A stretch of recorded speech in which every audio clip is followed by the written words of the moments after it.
رسول پاک صلی اللہ علیہ وآلہ وسلم نے ارشاد فرمایا کہ منافق کی 3 علامتیں ہیں: جب بات کرے تو جھوٹ بولے، جب وعدہ کرے تو اس کے خلاف ورزی کرے، اور جب اس کو امانت سونپی جائے تو خیانت کرے۔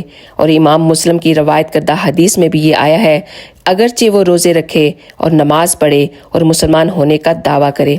ایک مومن کے ایمان کا جمال صرف ظاہری عبادات سے واضح نہیں ہوتا، بلکہ اس بات سے متعین ہوتا ہے کہ کس حد تک اس نے اعلیٰ اخلاق اور اسلامی تعلیمات سے خود کو سنوارا ہے۔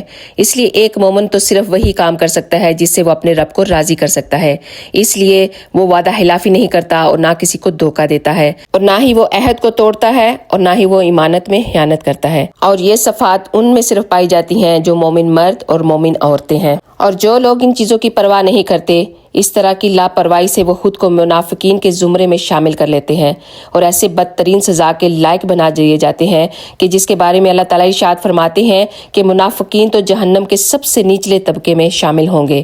اللہ اکبر۔ اللہ تعالیٰ ہم سب کو نیک اور اچھے عمل کرنے کی توفیق دے۔ اگر ویڈیو اچھی لگے تو پلیز ایک دفعہ اس کو شیئر کر کے ضرور جائیے گا۔ جزاک اللہ خیر۔